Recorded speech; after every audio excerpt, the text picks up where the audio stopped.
Músico dado como desaparecido é encontrado morto após sofrer acidente de carro em Nova Friburgo. Conheça a prefeitura que descarta pneus em terreno descoberto e transforma local em berçário do Aedes aegypti. Confusão entre presidente da colônia de pescadores de Búzios e guardas municipais gera polêmica em vídeo publicado nas redes sociais.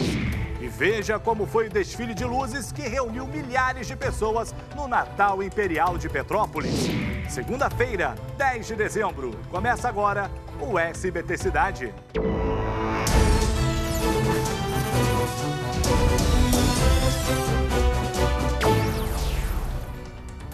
Boa noite, bem-vindo ao nosso jornal. Vamos juntos até encontrarmos com o seu SBT Brasil, com os fatos que são destaque em todo o estado do Rio de Janeiro. A gente começa a edição de hoje falando da prisão do prefeito de Niterói, Rodrigo Neves. Ele é acusado de corrupção e formação de organização criminosa. Além dele, outras 3 pessoas também foram detidas. Quem conta pra gente é o Caio Alex. Pode rodar. Na frente do prédio onde mora o prefeito de Niterói, uma movimentação atípica. Agentes da Polícia Civil e do Ministério Público foram atrás do principal alvo da operação de hoje, Rodrigo Neves. O apartamento do prefeito fica na rua Vereador Duque Estrada, no bairro de Santa Rosa, em Niterói. Na saída, moradores manifestaram. Essa operação visa cumprir 21 mandados de busca e apreensão e apura um esquema entre a Prefeitura de Niterói e empresas de ônibus, uma espécie de caixinha que foi criada da corrupção. Rodrigo Neves e outras 3 pessoas são acusados de desviar mais de 10 milhões de reais da verba de transporte do município entre os anos de 2014 e 2018. Além de Rodrigo Neves, Domício Mascarenhas de Andrade, ex-secretário de Obras de Niterói e ex-conselheiro de administração da Nitrans, também foi preso. Os agentes estiveram ainda na Prefeitura de Niterói, em 8 empresas de ônibus e no Sindicato das Empresas de Ônibus. De acordo com as investigações, o comandante do esquema seria Rodrigo Neves. Domício Mascarenhas de Andrade, ex-secretário de Obras de Niterói, seria o responsável por arrecadar os valores e negociar com os representantes dos consórcios. João Carlos Félix Teixeira, presidente da Transoceânico e sócio da Aviação Pendotiba, e João dos Santos Silva Soares, presidente do consórcio Transnit e sócio da Autolotação Ingá, teriam pago os valores em troca de favores com a prefeitura. Eles também foram presos. Todo o material apreendido nos apartamentos dos acusados e na prefeitura foram levados para a cidade da polícia aqui no Rio. Eu realmente estou perplexo, né? Perplexo, absolutamente perplexo. Olha, o negócio está ficando feio, gente. Eu acho que se continuar desse jeito, não vamos ter políticos aí para governar nem cidade alguma, nem o estado, nem o país. É, só corrupção, só roubalheira. E o Supremo Tribunal Federal negou o pedido de liberdade de Luiz Fernando Pezão. O governador do Rio está preso há quase 15 dias por envolvimento no esquema de recebimento de propinas liderado por Sérgio Cabral. Veja aí. O pedido de habeas corpus foi negado pelo ministro Alexandre de Moraes. Os advogados de defesa alegavam que as acusações contra Pezão foram baseadas em delações de pessoas que produziram as denúncias em benefício próprio e, por isso, a prisão não era legítima e nem apresentava provas concretas. Mas o ministro do Supremo Tribunal Federal não aceitou o argumento. Na decisão, Moraes garantiu que há indícios de recebimento de propina e que a prisão é sim legítima e necessária para se manter a ordem pública no estado. O governador foi preso no dia 29 de novembro na Operação Boca de Lobo, que é mais um desdobramento da Lava Jato no Rio. E não para por aí, meu amigo. Pezão também entrava naquela farra das mesadas do Palácio Guanabara, quando era vice-governador. Na época, o generoso Sérgio Cabral fazia gordos pagamentos mensais a 32 funcionários. E não esquecia dos parentes, incluindo a ex-mulher. A reportagem é do jornal Globo, veja só. Segundo o Ministério Público, a informação foi dada por Carlos Miranda, operador financeiro do esquema. O delator disse que o pessoal do alto escalão, entre os quais está o vice-governador Luiz Fernando Pezão, recebia R$ 150 mil por mês. Essa lista inclui Wilson Carlos, secretário de Gestão, e Regis Fischner, da Casa Civil, além do próprio Carlos Miranda e Ari Ferreira da Costa Filho, assessor especial de Cabral. Todos agraciados com o mesmo valor. Para o ex-conselheiro do Tribunal de Contas do Rio, Aloísio Neves, eram destinados R$100 mil mensais. Já para o ex-secretário de Segurança Pública, José Mariano Beltrame, e outros assessores, o valor era de R$30 mil. A turma do baixo escalão ganhava mesadas mais modestas, entre R$500 e R$6 mil, que eram distribuídas para secretárias, cozinheiras, motoristas e office boy. De acordo com o Ministério Público, não há indícios de crimes cometidos por esses funcionários, ao contrário dos nomes da alta cúpula, muitos já alvos de denúncias. A família de Cabral também participava da farra das mesadas. Segundo o Globo, a ex-mulher e os pais recebiam R$100 mil por mês. Os dois irmãos do ex-governador ganhavam entre R$30 e R$20 mil. Carlos Miranda, que cuidava da vida financeira de Cabral, disse também que os luxos do ex-governador, mais as mesadas generosas que ele distribuía, custavam em torno de R$5 milhões por mês aos cofres públicos. Intervalo, já outras notícias para você. Continue com a gente.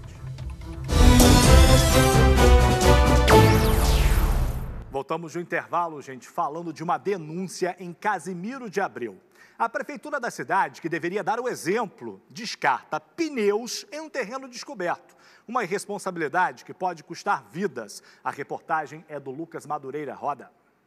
Um amontoado de lixo. Em Casimiro de Abreu, esta área da prefeitura deveria ser usada para descarte temporário de resíduos, mas não é o que parece. O terreno também está sendo usado para o descarte de pneus e como eles ficam aqui, olha, nessa área aberta, acabam acumulando água e se tornando um grande aliado do mosquito Aedes aegypti. A secretária municipal de Meio Ambiente diz que a área, conhecida como usina de transbordo, é licenciada. Segundo ela, as chuvas das últimas semanas atrapalharam o trabalho de remoção do lixo para o aterro sanitário de São Pedro da Aldeia. Com a chuva, a gente teve chuva e feriado, então a gente teve um acúmulo há umas 2 semanas atrás desse lixo, mas já estamos limpando, já está quase todo o lixo transportado, sem problema nenhum, já está quase toda limpa a usina de transbordo. Isso acontece quando tem esse problema de chuva, mas a gente já está trabalhando com o fornecedor para isso não acontecer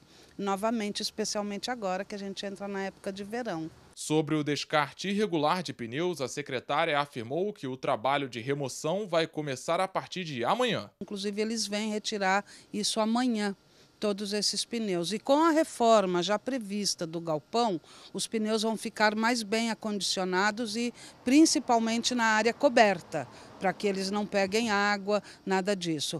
Olha, se o descarte de pneus não causasse risco a outras pessoas, a cidade inteira, eu diria que um bom local era o quintal do prefeito. Mas mesmo estando no quintal do prefeito da cidade, a cidade inteira vai correr o risco com o mosquito da dengue, da febre amarela e várias outras doenças, chikungunya. Será que ele não sabe, ele não deve assistir televisão, talvez, né? Não tenha chegado a TV à residência desse prefeito? Pelo amor de Deus, que responsabilidade, hein? O carro dos idosos mortos na semana passada foi encontrado no último sábado em Macaé. De acordo com a Polícia Militar, o veículo foi incendiado e estava na estrada Córrego das Pedras. A picape passou por uma perícia e foi levada para a delegacia lá da cidade. O carro foi roubado na semana passada após um duplo homicídio em Conceição de Macabu, que aconteceu na quinta-feira passada. Vocês viram, acompanhar o caso aqui. Na noite do crime, um casal de idosos aí foi brutalmente assassinado dentro da própria casa. A Polícia Civil está investigando o caso, mas até agora ninguém foi detido. Bando de covardes, de sem vergonha, que invadiram a casa desse casal de idosos no interior de Conceição de Macabu, né, que levava sua vida honesta e aí teve a vida ceifada. Eu vou te contar, né? É porque bandido encontra facilidade. Se eles não forem presos, é um prato cheio para outros cometerem também o mesmo crime.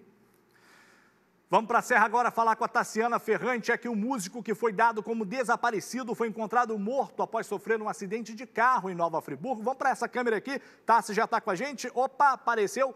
Boa noite, Tassi. Conta para a gente como aconteceu esse caso, onde ele foi encontrado. Explica aí. Boa noite, Salutiel. Boa noite a todos. Salo, o músico Sérgio Knusti foi encontrado morto dentro do carro no quilômetro 4,5 da RJ 130, na altura do bairro Córrego Dantas, em Nova Friburgo. Segundo a Polícia Civil, Sérgio sofreu um acidente e o veículo estava em uma ribanceira às margens da rodovia. Ainda de acordo com a polícia, a irmã do músico já tinha ido até a delegacia neste domingo para registrar o desaparecimento dele, depois de um show no sábado, onde ele tocou guitarra, Salutiel. É tristeza, né, Tassi? A família até achou que ele estava realmente aí desaparecido, até porque ele fez um show da madrugada de sábado para domingo. Infelizmente, essa notícia é triste, né? Muito triste, lamentável. Obrigado aí pelas informações. A gente vai ao litoral agora, mas falar com o Lucas Madureira, porque nas redes sociais um vídeo publicado tem provocado muita polêmica lá na cidade de Búzios. Nas imagens, o presidente da colônia de pescadores do município, aparece uma confusão com guardas municipais. Lucas, boa noite para você. O que houve aí na cidade? Explica para a gente essa história. Boa noite, Salutiel. Boa noite a todos. Essa confusão foi no último sábado no centro de Búzios. O episódio foi registrado por um cinegrafista amador e pelas câmeras de segurança do município. De acordo com a Guarda Municipal, o acesso à Rua das Pedras estava impedido temporariamente, o que teria irritado o presidente da colônia de pescadores de Búzios, Amarildo Sá da Silva, que é conhecido como Chita. Segundo os agentes da guarda, ele queria passar de carro pelo local. Houve bate-boca, o homem se alterou e precisou ser contido pelos guardas. Depois da confusão, o Chita gravou um vídeo onde acusa os agentes da guarda de abuso de autoridade. Eu volto com você, Salutiel.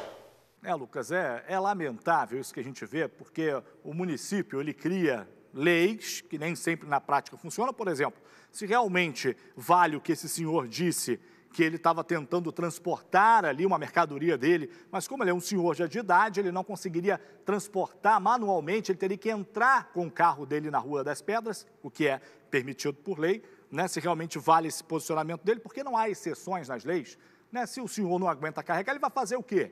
E aí rolou essa confusão toda. Aí lá na ponta fica o prefeito da cidade, que não se manifesta, né? Não se pronuncia, não aparece, e aí fica brigando ali. É o vendedor, é o pescador que precisa utilizar o transporte, é o guarda municipal que precisa fazer cumprir a lei, e aí vira esse rolo todo. Vamos voltar com o Lucas, porque a Polícia Federal apreendeu 50 quilos de maconha na BR-101. Lucas, mais uma vez com você, você tem as informações pra gente, conta aí. Então, essa apreensão foi ontem de madrugada na BR-101 em Rio Bonito. De acordo com a PRF, os agentes estavam fazendo uma blitz na rodovia quando desconfiaram de um motorista e decidiram abordá-lo. Durante a revista no carro, os agentes encontraram cerca de 50 quilos de maconha no porta-malas. Ainda de acordo com a PRF, o suspeito confessou que tinha buscado as drogas numa comunidade do Rio e que o material seria entregue em São Pedro da Aldeia para ser distribuído aí em várias cidades da região dos Lagos. A PRF afirmou ainda que o acusado permanece preso e deve responder por tráfico de drogas, Salutiel. Olha aí as rotas do crime, do tráfico, que eu sempre digo aqui no jornal, as rodovias do interior, como são movimentadas. E a polícia não tem, né, Lucas? Obrigado pelas informações. A polícia não tem condições de parar todo o veículo, então vai acabar uma carga irregular de droga, seja lá o que for, passando aí nas nossas rodovias, trafegando. Agora é intervalo, daqui a pouco outras informações. Continue com a gente no seu SBT Cidade. Já voltamos do break com essa notícia. Caminhoneiros fizeram hoje um protesto na Via Dutra, na altura de Barra Mansa. Uma fila de carretas se formou no local, houve confusão. Volta com a Tassi para mim, ela está plugada com a gente, está conectada. Valeu, Tassi. O que aconteceu por lá, né? Como está esse protesto? Como é que ficou a rodovia? Conta para a gente. Parece até que um motorista foi agredido, é isso?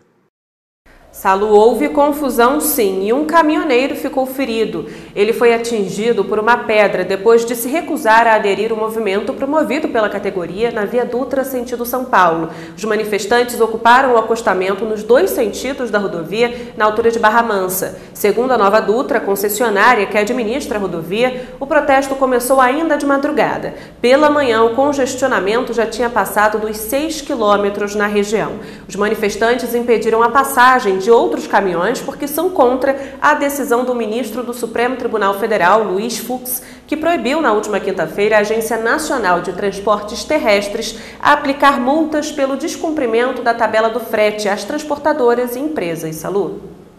Eita, quanta barbaridade, né? Mais 3 veículos, segundo a Polícia Rodoviária Federal, também foram apedrejados. É um absurdo. Valeu, Tassi. Obrigado pelas informações. A categoria está insatisfeita. Acharam que tinham resolvido, tinham chegado a um acordo. Não chegaram não, meu amigo. E ontem, gente, teve desfile de luzes em Petrópolis. A cidade ficou lotada e toda iluminada. Segundo a Prefeitura, no centro histórico, a ocupação hoteleira chegou a quase 90%, ou seja, muitos turistas foram para a cidade conferir as atrações. E a nossa equipe acompanhou essa festa de perto e você vai ver agora. Rodou. As luzes se acendem e o espírito de Natal toma conta de Petrópolis. Que se acendam as luzes da cidade de Pedro! Domingo é dia da parada iluminada. Seja bem-vindo ao desfile do Natal Imperial! A atração leva uma multidão para as ruas. E adivinha quem as crianças mais esperam? O Papai Noel. O desfile é dividido em 3 partes. A anunciação narrando o nascimento de Jesus, o simbolismo natalino e o reino encantado do Papai Noel. Cerca de 300 artistas tomam a Rua do Imperador. A parada acontece sempre aos domingos, às 8 da noite. E o personagem mais esperado tá vindo lá, ó, naquele trenzinho. E Papai Noel esbanja a simpatia. Feliz Natal! E as famílias se divertem. O que você achou do desfile? Muito lindo, foi muito emocionante. Você é daqui mesmo? Eu moro aqui. Desci só para ver o desfile. Então todo domingo você vem para acompanhar? Com certeza. Perto dali, o túnel da 16 de março impressiona.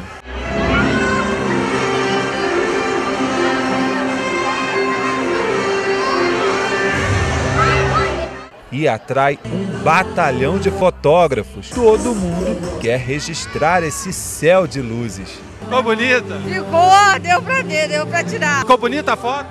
Ficou. Conseguiu pegar o túnel todo? Não, não todo. Tem muita gente.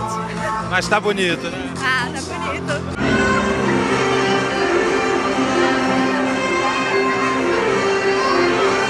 E o desfile de luzes que já virou uma tradição no Natal Imperial, que está aí maravilhoso, gente. É a cidade mais iluminada do estado do Rio de Janeiro, vale a pena, é rapidinho, você chega lá e com a família para conferir. E agora acabou? Vou embora, é isso mesmo, vem chegando o SBT Brasil com as informações do nosso país e do mundo. A gente volta a se falar amanhã, o Bira está liberando aqui nossos contatos nas redes sociais, acessa aí, vai também no nosso site, confira nossas reportagens por lá, tá certo? Tchau, até amanhã.